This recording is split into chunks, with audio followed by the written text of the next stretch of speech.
Hey guys, welcome to Fearless Cooking and thanks for joining me today. Today we're cooking shrimp scampi. And it's like, I think it's one of those menu items that I'd see at a place and always be like, I don't know what that is exactly. So, today, if you haven't had shrimp scampi before, you'll get a chance to find out. So here's what we're gonna do. I went ahead and bought 1.5 pounds of shrimp, and this is red shrimp that I got at Central Market, and I departed from my normal pattern on this, and I bought the stuff that was already deveined and had the shells removed. And for me, cleaning shrimp it's not a big deal. It's just a pain in the butt, right? Because I've bought multiple tools trying to figure out, okay, what's the simplest way that's effective. In fact, I bought a new knife the other day called I think it's called a bird's beak paring knife. It's got this kind of like a bird's beak on it. And I'll try that at another time. But I just saw this today. It was almost the same price as the other. It was wild caught. So I was like, you know what? Let's just take some of the hassle out of this. Give yourself a break today. Exactly. So here's what's going to be going into this. So we're going to use the juice from a lemon and the zest from a lemon. We'll use a little salt. We're actually going to take some baking soda and sprinkle this and kind of mix it around on the shrimp and a little bit of salt. What that's going to do is it's going to help the shrimp stay moist whenever we cook it. We're going to mince 4 cloves of garlic, and these are pretty gnarly big pieces of garlic, but I like garlic. This is 1/2 cup of vermouth, and speaking of that, vermouth isn't bad. It's not going to be my favorite white wine, but I decided today didn't need me doing fearless cooking with a martini, so I'll just have a little vermouth. And then this is Italian parsley, which is Italian parsley, chives, and tarragon. We'll put all of that in towards the very end. This is crushed red pepper. That's like, kind of a fat pinch. We're going to do asparagus. We're just going to roast that in the oven. And then I'm using rice.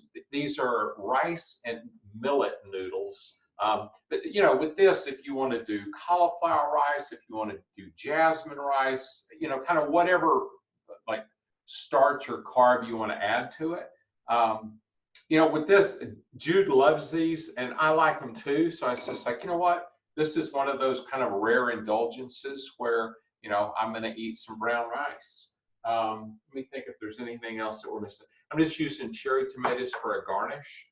So I'll tell you what we're going to do. Go ahead and get your oven, start preheating it to 400. And I'm going to go ahead and just turn a flame on under the water. So is that a big full pot of water? Yeah, it's about 2/3 of the way. In fact, I think I'll add just a touch more since I'm doing 2 of those. And this is for the noodles. This is for the noodles. Yeah. And then if people are doing cauliflower rice, I'm assuming they could probably put that in when they put in the asparagus. I would even put it in maybe even a few minutes before, just because cauliflower rice takes a little bit longer.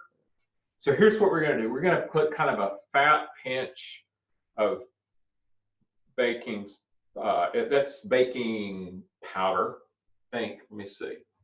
I never can remember which is which. Okay, so this is baking soda. So it's the Arm & Hammer stuff. Yeah. Okay. All right, and then I'm going to put a big pinch of salt on it. Why are you doing this? Because this is the guy that I steal all this stuff. This is Kenji Lopez Alt talks about doing this, and it preserves the plumpness and the juiciness of the shrimp when you cook it. So we're just going to let this hang out. Sit for a bit?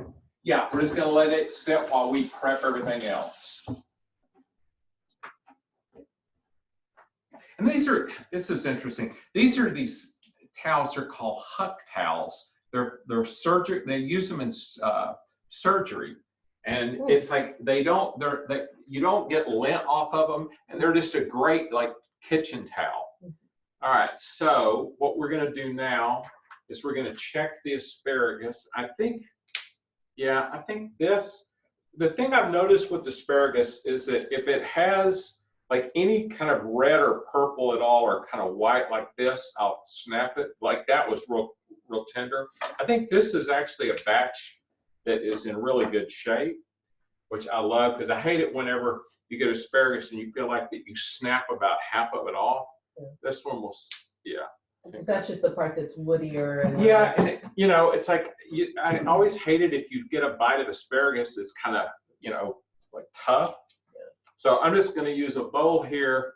I'm going to put this on that, and I'm just going to hit it with a little bit of oil, and we'll just have it ready to go whenever the oven.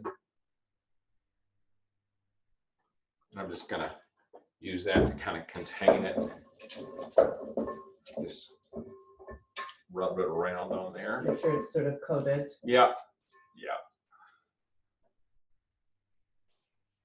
So simple, really.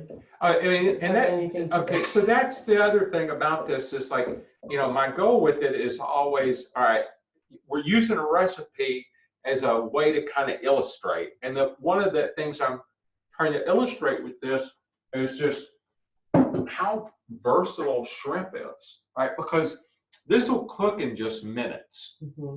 And the thing, I think I paid maybe $14 for a pound, right? But you know, 1.5 pounds will feed, I mean, it probably 4 people easy, Mm-hmm. right? And it's like it's cheaper and a hell of a lot better for you than grabbing food at the for takeout. Mm-hmm. And it's something you can do in just a matter of minutes. And these other ingredients are things you can just have already in your home. It's one of those, open up the pantry, open up the fridge. That's exactly it. That's exactly it. And it's like, it's just trying to get used to, you know, keeping things on hand that you can pull together into a meal. Now, I'm going to go ahead and like get the zest So off. how long will the asparagus need to cook? Are you going to wait? Like 20 minutes, something like Okay. that. So I'm going to like do this and then I'll throw it in because I'm, Okay. you know, everybody else is probably having to wait for their Okay, stuff. let them catch up. Yeah. And I'm just. So this is for the scampi then? Yep. Okay. It's, you know, and it's, so you're going to add, we're going to also have, there's 3 tablespoons of butter that are in the fridge that I'll pull out there as soon as we start getting the shrimp rolling.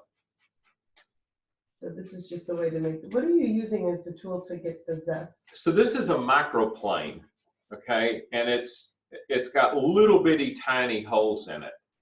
Okay, so that way you're not getting the bitter part that's underneath the zest. And you know what I've noticed with this is it just really enhances that lemon flavor. Mm-hmm. And you know, this is like something that most home cooks don't do. And so, you know, it's like when you eat out at a restaurant, you're going, man, my shrimp doesn't taste like that.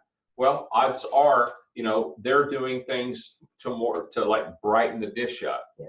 You know, and the other thing that I have discovered, and I mentioned this a few shows ago, is if you take herbs and you take even like a water glass like this, or just a larger glass bowl, put a little water in it, put the herbs in it, and then put like a plastic bag over the top and put a rubber band to hold it around it. Like I bought these herbs on Tuesday and they're still in great shape. So it keeps you from always having to buy fresh herbs. You know, in other words, you can have a bunch that will last for quite a while. So keeping these, like you always have a lot of lemons in the fridge and Yep. herbs like that stored in the fridge just so that you can And pull them together for any dish. Absolutely. And also like just multiple vegetables, right? So that you're not having to go, oh, you know, what am I going to fix now? And then this is, you know, I think right now there is a significant amount of anxiety and hysteria around the whole coronavirus thing. But you know, the one thing that I think is, number one, I think it's scary, right? Because we don't. So what are you doing right now, real quick, before you? So what I'm going to do is I'm going to juice the lemon. Okay, great. Okay. All right. Go ahead. You know, we don't know what all is going to be the outcome from this, but all of the stuff that I've seen so far talks about it being a lot less lethal than even just the flu that hits us every year. So you know, but we don't know how contagious it is. It's sounding like it's a lot more contagious maybe than we thought. But my point is, if you kind of always want to keep food at home, so that if all of a sudden it's like, you know, hey, I'm not really wanting to go fade the restaurants, you've got stuff that's there. You know, I recommend probably grabbing some cans of tuna and salmon and, you know, chicken breasts, you know, in cans, things like that, and keeping your freezer full. And then the thing that I talk about a lot is, tell you what, I'm going to go ahead and get the, we're going to go ahead and put the asparagus in, is, you know, the importance of kind of taking care of yourself to where you have a level of resiliency, so that if, you know, the unforeseen happens and you find yourself being told, yeah, guess what, you got coronavirus, you've got some kind of resiliency built into your system, so that, you know, you're able to kind of like roll with that punch. A good diet is certainly a piece of diet, exercise, you know, just the whole thing, and just getting out and walking every day. But yeah, I mean, I don't think you can overestimate the importance of, you know, eating good food and not eating a bunch of garbage. I'm just hitting this with a little bit of salt. On the asparagus. On the asparagus. So on the asparagus, I put just olive oil, put it on a sheet tray, and I'm going to throw it in the oven at 400 degrees. Do you want me to set the timer? Actually, I'll set this timer for 20 minutes. I think that'll be plenty.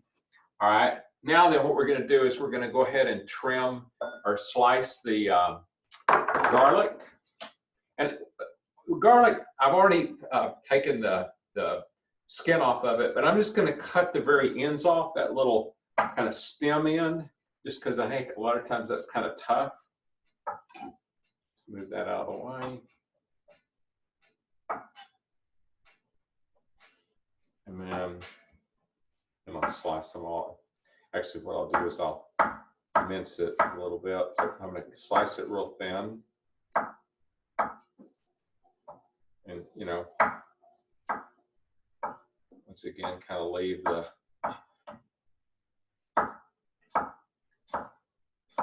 do it with a, you know, basically what I'm doing is I'm running the knife kind of up against my fingernail, just kind of using that as the guide. So lemon and garlic are a nice complementary flavors. And yep, and then the pepper is in there to kind of, you know, and then the herbs just brighten it.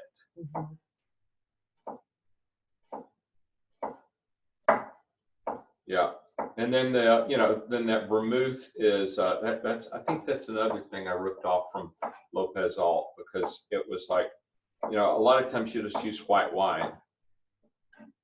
Could there be other proteins that the sauce that's going with the scampi? Oh yeah, I mean, would work. Or maybe not. No, yeah, I mean, let's see. I mean, with shrimp, it's just it's kind of a no-brainer. You could do it with, well, I mean, this stuff would be good with any kind of seafood. Yeah. You know, because it's going to give you that kind of lemon and that brightness. Let's see, this here. You know, it would be good with chicken even. That's what I was wondering. Yeah. Yeah. And next week, what we're doing, we're going to do sheet pan salmon. So, you know, I am cooking a lot more fish these days, and we'll throw some other stuff in to keep it all interesting, and just so that I don't get tired of fish and you don't get tired of fish. But, you know, it's like this whole kind of Paleo-Mediterranean piece kind of appeals to me. I was a little skeptical or, you know, dubious about it at the beginning, but I like it. So it's like, all right, this is going to work. Yeah, I mean, I'm trying to think what kind of wine this compares to. Is it sweet or dry? It's Dry. it's sweeter than most like Chardonnays. I mean, I think that it actually is a fortified wine. Let's see. Usually it shows up in martinis. It's that's within my most, you know, my the experience that I have with it. Okay, they describe it as bright, fresh, clean character, delicate white. I'm not so sure I'd describe it as delicate. You know, so Dolan, I think, is like one of the better vermouths. But, you know, just try it sometime and see how you like it. And, you know, I like it in martinis. Like I said, I don't think it's going to replace Chardonnay for me. All right, so now we've got that minced. I think we're just about ready. The chives and yeah, let me get herbs, these you ready. get Yeah, those ready? good point. So let's see. And you know, I don't use tarragon that much, but it's like I like it. It was recommended on this on the recipe that I looked at for this, and you know, I think it's time to show tarragon a little more love. I'm going to try it, and I'm going to make some mayonnaise and put it in that, because that was one of the things I was reading a piece about it the other day. And I guess tarragon at one time was a fairly popular herb, and then I think it's beginning to get kind of resurgence. It's usually used in Italian food, right? Some, or actually, it's French is kind of where it was really used the most. In fact, they were saying that I think it was maybe Benjamin Franklin or one of the other early presidents that, because they spent a bunch of time in Paris, got real infatuated with it and started having it brought in. But it has that kind of anise taste. Which, you know, is like, that's not everybody's favorite, but, you know, I think it's one of these things that it's also kind of a nice thing to cultivate, just so that all your food doesn't taste the same. And what I'm doing right now is just mincing the chives. Okay. And what about the tarragon? Are you gonna... Yeah, I'm going to mince it too. Okay. Yeah. Took the leaves off the stem. Yeah, took the leaves off the stem, and I'm just going to kind of rough chop this, and then I'm going to do the same thing with the Italian parsley. Your red striper is back behind you. Yeah. You're missing that. Yeah, that's good. The best kitchen tool ever. It really is. It's been a nice addition. All right, now here's the Italian parsley. You know, that's just, you know, I said in there like a handful minus the piece I dropped on the trash can. That's why I'm not it's like the idea of measuring everything out would just be, it's an ass whip, and it's one that I don't need. So I just would rather kind of eyeball stuff. And also what I found is a lot of things, they call for such like meager amounts of an herb that you're not even going to taste it. So, you know, to me, it's like if you're going to go to the bottom or to put it in there, it might as well make a contribution. All right, here we go. So we're going to add the herbs and the zest at the same time. So I'm just going to put them in the same. Yeah, that way these guys can start hanging out and being friends now. All right, there we go. Move this out of the way. Okay, so let's see how we're doing here. This, yeah, it's boiling. So I'm going to leave it boiling and leave the lid on so it doesn't, I get it to evaporate a lot. This stuff, once it goes in there, it's only like about probably about 3 or 4 minutes for these ramen noodles. So I'm going to go ahead and get everything else rolling. So that means that it is showtime as far as the shrimp are concerned. So we'll get this thing lit.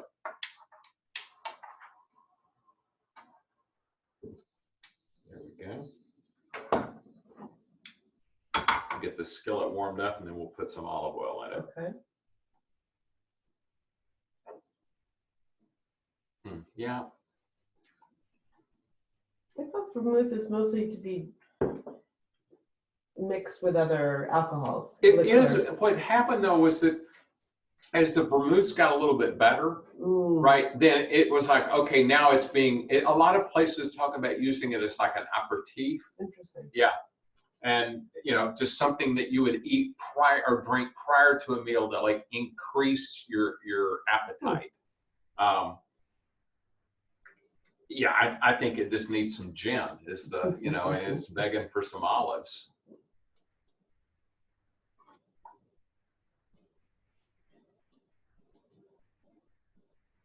And, you know, I do like a martini. So you want the skillet warmed up before you put the oil? Yeah, yeah, because what you don't want to do is get a skillet with oil in it kind of sitting around hanging out, because then that's, you know, you've got a greater chance of having a fire. Mm. So I want to make sure that that the skillet's hot, then I'm going to put it in there. And then what we're going to do is that we're not going to crowd the pan, and I've got a plate here so that as the shrimp get done, I'll move them off to the plate. How long would it take to cook? It's only about 2-3 minutes. And then what we're going to do is that we're going to add the garlic and the red peppers. We'll get that in there for a few minutes, just like, not even like probably less than a minute. Then we'll add the vermouth in, reduce that. And then we'll add the butter, and then we'll put the shrimp back in with the lemon juice and then the herbs. All right. So they're sort of cooked separately. Yeah. At first. Yeah. Okay. I'm just putting enough in there to kind of get the bottom of the pan. And what I'm going to do is wait for it to shimmer.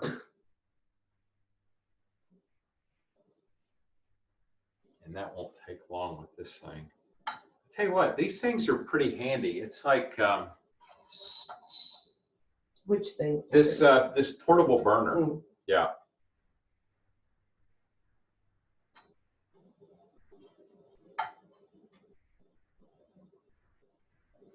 All right, I think that's ready. I'm starting to see a little smoke. So I'm just gonna, yeah.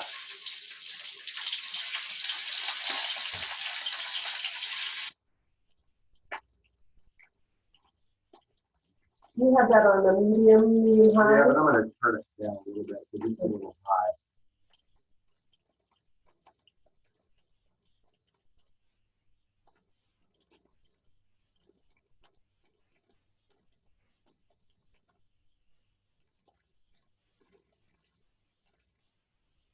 So just filling the bottom of the pan. Yeah. Okay.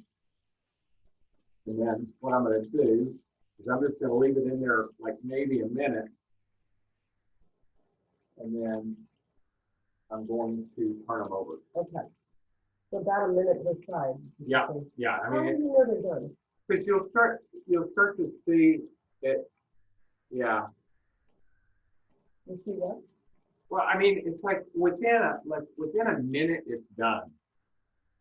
The color change? Yeah, but see, what I was going to say is it'll turn red, but this is red shrimp, so it already has that. Normally, shrimp is white, and then when you hit it with heat, if you get that red buildup. With this, it's, you know, it's a little harder to tell, but it does. It's like the opaqueness changes. Yeah, right. And also, you can just tell by the way it feels. It has that. It like. It's a great question, and I should be able to answer it more articulately than I am right now. Yeah, the one thing with shrimp too is it's like you can pretty much eat it raw. You know, I know that that's probably not everybody's, but I've had it before in sushi that was really good. Mm-hmm. I get it, not everybody's a sushi fan, but they don't know what they're missing out on.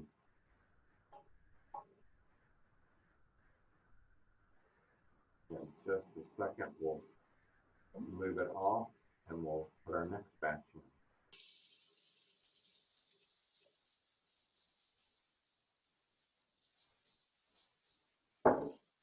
So you prefer the wild caught versus farmed? Yeah, you know, and I'm probably being a snob about it. I mean, if I had already decided today, because you know, my recommendation is buy from a place that you trust their sourcing. Mm. And like, I trust the sourcing at Central Market. So it's like, because when I was asking the guy the other day if they had like domestic farm, he goes, I don't know that there's anybody that is like matching, like that meets their standard on that. So that led me to believe that, they have sourced this, responsibly. But, all things being equal, I would rather get wild caught. And why is that?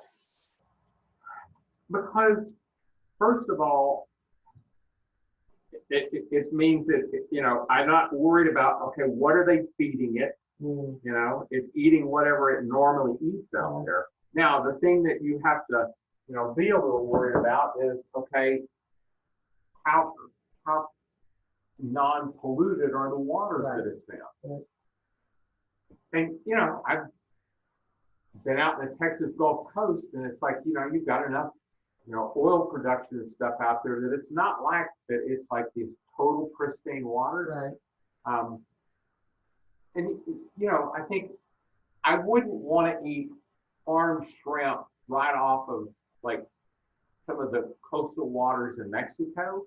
But if it's deeper out into the water, yeah, that's probably fine. So, one of the things that I like is I like to use Seafood Watch, which is the thing that the Monterey Bay Aquarium does, where they rate different places as far as how sustainable their operation is. So it's like, if they give the place a thumbs up, that's one of those deals where I'm like, okay, I like the criteria that they use for sourcing. Because I've started buying some salmon that's farmed, if it, is from a place or a brand that they're like, that they give an endorsement to. So like, I like this, there's this Verlasa salmon that comes from the waters off the coast of Chile in Patagonia. And the stuff of theirs that I've gotten, I've really enjoyed it. And, it's a little fattier. It is a little more forgiving when you're cooking it. You don't have to worry about it like, drying out. This will be ready in just a second. Yeah, it doesn't take long. It's a nice quick meal. Yeah, that's the thing that I like about this. And plus with me, I love cold shrimp too. So after it's cooked, I mean, I'll like nibble it, right out of the fridge. And this is a good leftover for the next day or two. Absolutely. Yeah. With me, shrimp, I'm about a 3-day max,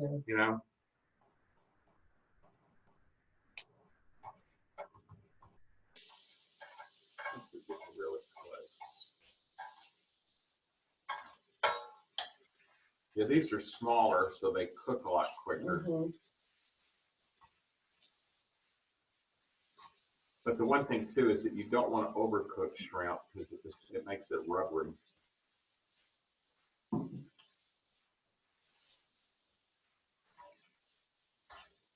All right, pretty much done on this. Do that one. I'll start pulling from the other side.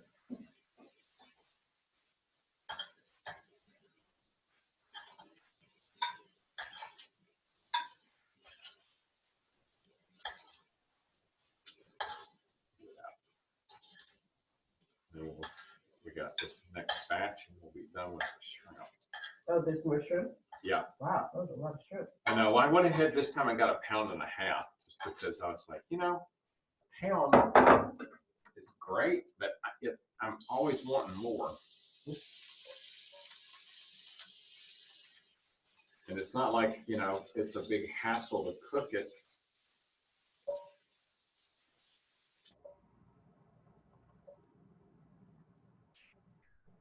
Okay.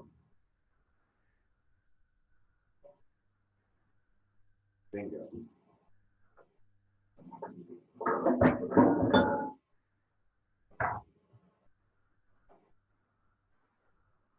All right, and I think what I'll do now is I know that this water's boiling. Yeah. I'm gonna go ahead and toss this in just so that we've got The it. noodles are going Yeah, the in now? noodles are going in. All right, and I'm Oh, gonna no, we just set the timer, set a please? timer for 2 minutes. Sure.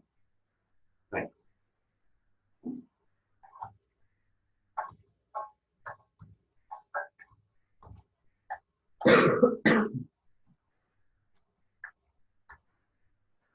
How long will the sauce take to cook? The sauce is just minutes.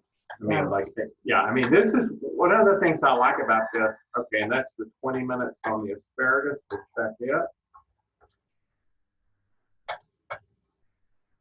This is a quick meal. Yeah, it's great because, and you know I've been cooking asparagus a lot lately. I think that's one of the things too. That's a function of doing a lot of seafood, but asparagus and shrimp are just like made for each other. Especially, and then the lemon, you know, it kind of all plays together really nice. All right, let me look at this.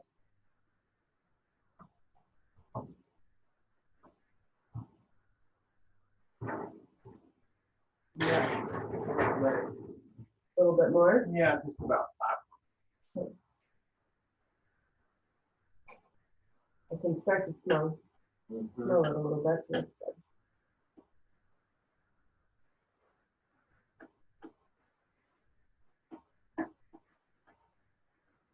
Just breaking these up so that.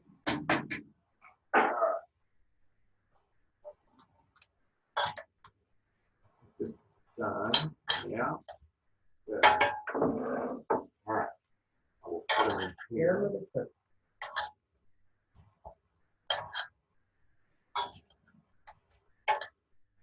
Right, so now what we're going to do is we're going to put the garlic in here. Do you have to add more oil or? I'm going to put just a touch more. Okay. And then what we're going to do is we're going to get all the brown bits off the bottom.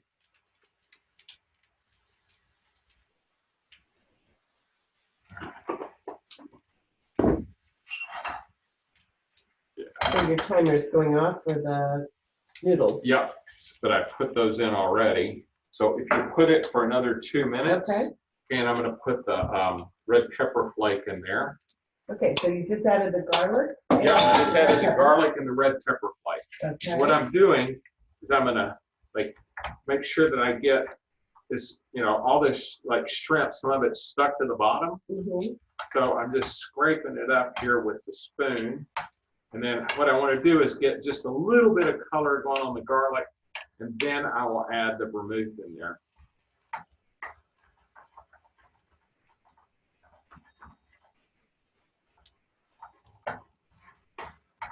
Yeah, we don't want to burn the garlic because then you get that real bitter taste with it.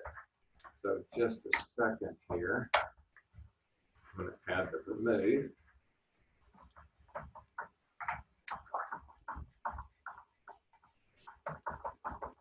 Yeah, here we go.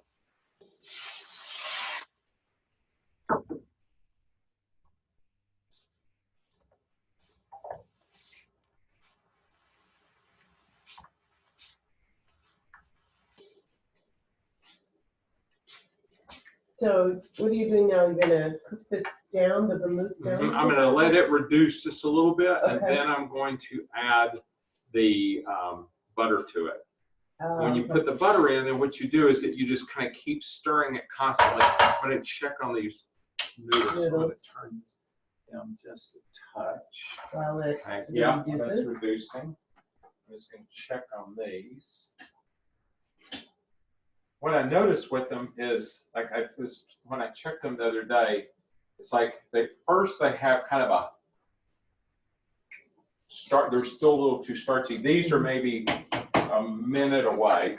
Okay, let me reset it for 1 minute. Yeah. Okay. Now we're getting ready to. Yeah, we've got all the bits off the bottom. Okay. And the thing that you want to smell too is like, okay, is it a real alcohol smell? And a lot of that's already come off. We're going to let it reduce just a touch more. Okay, how will you know when it's reduced enough? You just know. Yeah, well, because I'll go back over there and go, yep, that looks perfect. Okay. All right, now I'm gonna put these through here because they don't taste like raw noodles anymore. Right. This is one of the reasons for a kitchen towel, so you don't scald yourself. Yeah, that's everything. And then just hit them with some water real quick. All right, that's done. Out of the way, sit it there. Yeah, looks perfect. All right. There we go. Now then I'm gonna hit it with the butter. And this is 3 ounces of butter or 3 tablespoons. And the way, you know, this butter that I get now doesn't have marks on it. So I just looked up, okay, how much does 3 tablespoons of butter weigh? So I just used the scale. And for people that don't have a kitchen scale, I highly recommend that you get, when you get them for cheap, I mean, they're like $15, $18 on Amazon. And what it does is it just makes it a lot easier when you're trying to figure out a quantity. The easiest way to do that is typically by weight. So just, you know, it will be something over time that I think you really get fond of. The other thing is if you're ever trying to do like a keto diet or something and you're trying to figure out macros, that's the simplest way to do it. All right, so now then, this is pretty, what we're looking for is kind of the silkiness to it, which we have.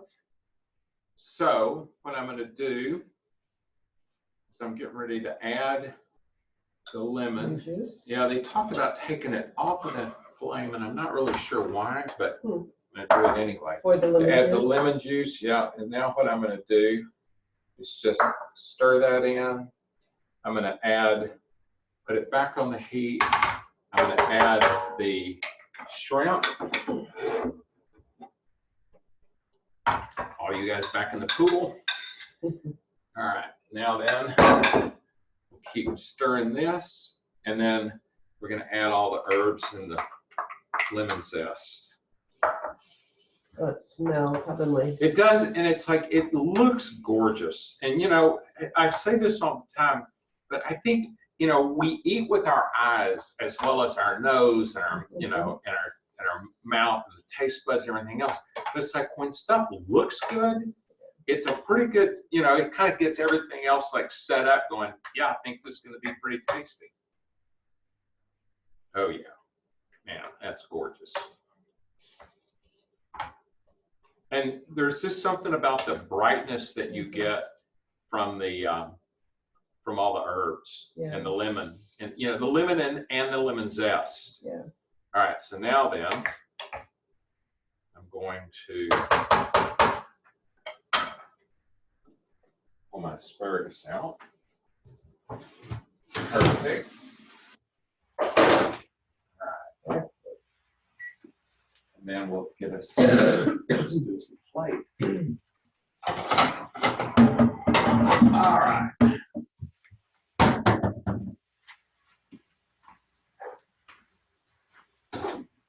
So you're putting layered the noodles down first? Yeah, we'll put some noodles down. And I don't go with much noodles anymore, just something to kind of act as a garnish almost. Go ahead and grab some asparagus. Use my handy kitchen tweezers. It's going to be a really pretty plate, yeah. It is, and it's going to be a tasty plate too. All right. What I like is it's like there's a little bit of sauce, but it's not real heavy. No, sauce. no. Just enough to get. Yep. And you know, nice and moist. you've got very, very little fat in the shrimp anyway, so Right. it's like this is a, you know, this is a Jim Brown approved meal. Or it's approved for Jim Brown, I guess I should say. Oh, pretty with that. All right, and yeah, got the tomatoes there. So that's what we're talking about, guys. So, you know, enjoy, and, you know, the thing that I would suggest is play around, you know, that whole sauce that we did, You could use it with asparagus, with chicken. You could, you know, beef, I don't really feel that one. You know, the other thing it would work with would be like clams. Yeah. And then we haven't done a clam dish yet. We will. That'll be here like pretty shortly. And then, yeah, I'll have to wait till Jude's not going to be here probably to do the oysters. But, you know, we may do a cooked oyster dish too. So anyway, enjoy your meal. Enjoy this next week. And, you know, the other thing right now is everybody's kind of freaked out. So go out of your way to like kind of give some encouragement to the folks around, you know, around you. And also the thing is start kind of checking on your neighbors ahead of time, because I think trying to have kind of everybody feeling like that somebody out there's got their back is going to make a difference between people's experience as we go through this stuff. So anyway, look forward to cooking with you guys next week. It will be salmon and vegetables. Thanks. Bye-bye.